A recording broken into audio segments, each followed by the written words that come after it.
Hello everyone, I'm Morali and welcome to the channel. Today's video is a little different than other Guild Wars videos I've made in the past, and before I get started, I wanted to let you guys know about the background to this video. I'm extremely excited to make this, and the idea originally came from a stream I did a while ago. It was one of my challenge run streams where I went through Ascalon and we saw one of the Charr tanks out there. My friends Chicken Noodle and Emily and I ended up having a long conversation about these, and in the end I was somewhat challenged to make this video. Now finally, after a few months, I've had the time to sit down and work on this video. I'd also like to put a disclaimer at the front here for the names and the lore. Since ArenaNet has never really given these machines any real background, I thought it'd be fun to create some interesting lore and names. And yes, some of these names are references to things in real life and stuff in media. Let me know which ones you caught. With that being said, let's get right into it.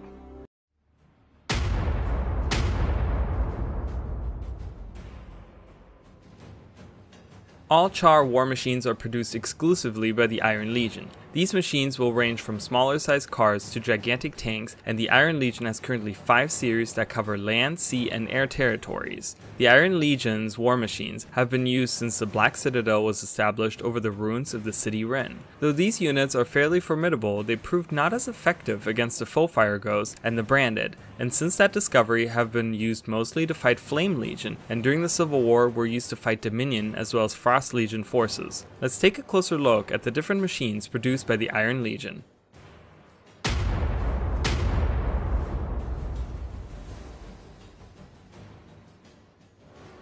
Though the first series of machines I want to talk about only has one member, it is probably the most awe-inspiring one, and that is the TI series with the TI-30X Pride. This beast is the pride and joy of the Iron Legion and the pinnacle of their ingenuity.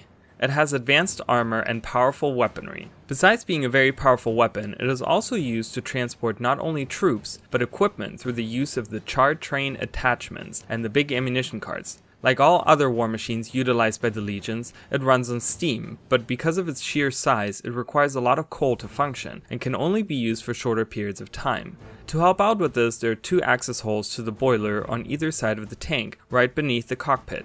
The other downfall to this massive machine is its speed. Though it might look like it could drive at high speeds, its size and weight only allows it to go at running speed at maximum. But don't be deceived. If you get caught by this monster, its frontal cannon can eliminate even the strongest foes. It can even be used to break down walls and other heavy weaponry, and can set ablaze entire camps in mere seconds. It is truly a beautiful and terrifying thing to behold when you see this thing in action, and it is one of the biggest reasons the Iron Legion members are well respected among the other legions today.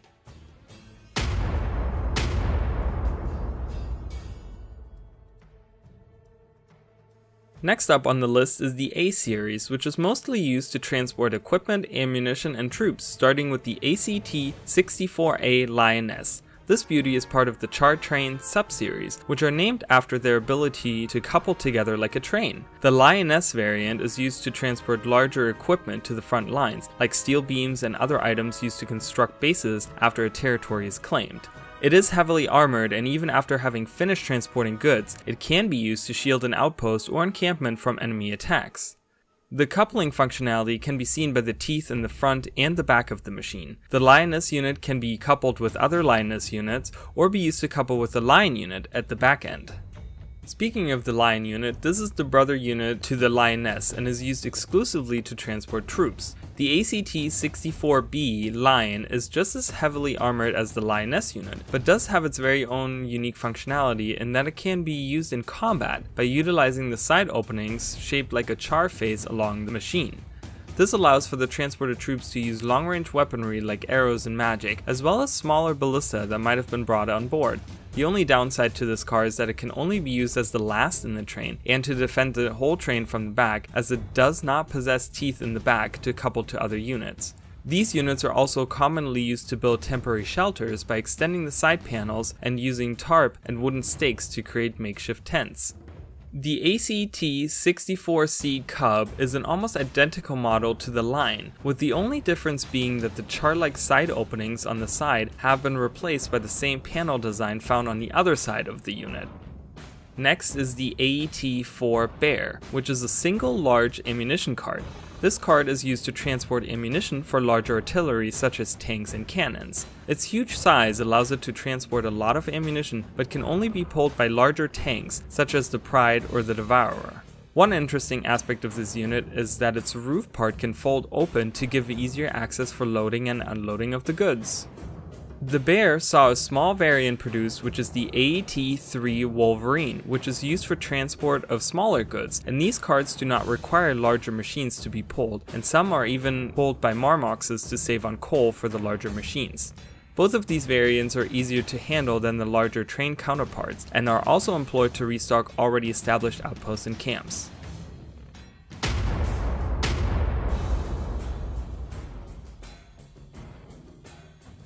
The TT series is the main combat unit used on land by the Iron Legion today. The first one is the TT-6X Drake, also known as the Charr car, a single-seater car designed for ground combat. It's very agile but sadly suffers in terms of armor. What it lacks in armor it makes up for in movement. The Drake has a hydraulic system installed on both sides of its back wheel, which allows it to traverse even the toughest terrain and even lets the pilot perform long-range jumps into battle or to get out of danger. In the center, it has a retractable compartment that sports a big artillery cannon, which can be deployed and used together with its swift movement can be devastating to any foe. In recent years, this model has seen newer versions produced, which are much smaller and more ergonomically designed to help with the continued war effort. Flying enemies beware, the TT-64A Wolf is almost identical in its design to the Drake, but instead of sporting a regular artillery, this time around you will find an anti-aircraft cannon attached. These cannons can be used to shoot down any flying target, be it a wyvern, dragon, or maybe even an enemy chopper. The design itself might not be too different, but keen eyes will notice that this model is built much lighter than the Drake. The back wheel is not an entire globe, but an actual wheel with lighter materials used, and other parts of the machine have also been replaced with lighter materials, which makes this model not only devastating for aerial units, but also a lot cheaper to mass produce. The TT-6B Devourer is the more destructive counterpart to the Drake. Though it might not be as agile and as fast as the Drake, it does house more weaponry to make up for that. Besides added grenades and more spikes on its tires, it also has two frontal blades which are perfect not only for when the pilot gets into melee range, but can also be used to break down doors and other barricades. It also has more armor than the Drake, which makes this unit perfect as a vanguard for the larger models. During the Charr Civil War, Renoir Grindsteel had modified a Devourer unit that she used to fight the United Legions in Drizzlewood Coast with. The modifications done did not only improve the offensive and defensive capabilities, but also added more weapon types. This tank had two harpoons on both sides of the cockpit, which could be used to grapple into giant gates to pull them open, or hook into plating on walls and other machinery to disassemble them. Sadly, this unit was destroyed at the Battle of Wolf's Crossing. The Frost Legion did try to mass produce not only this model, but a smaller model of the Pride as well, but neither ever saw the light of day, as these prototypes were destroyed by the Commander and the United Legions. Remnants of these models can be found at the Frost Legion camp in the northern part of Drizzlewood Coast. The TT-3S Hyenas are smaller versions of the TT series models and do not see a lot of actual combat, and are more used for destruction derbies at festivals and other occasions.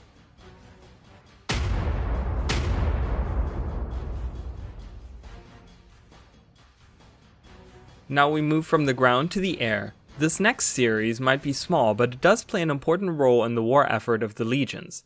First up is the SF-12 Owl, which is most commonly referred to as the Charr Copter.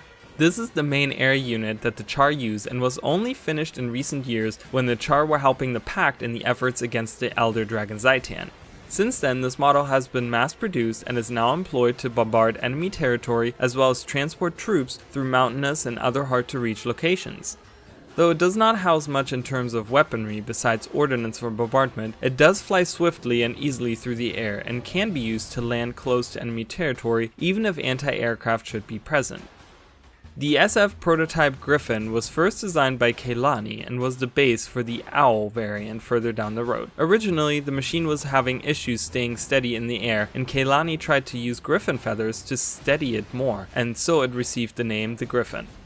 During the Charr Civil War, Kehlani had refined and finished her design of her so-called flying machine, and it now proudly stands at the top of the base camp in Drizzlewood Coast, ready to aid whenever it's needed. We might see a mass-produced version of this variant at some point.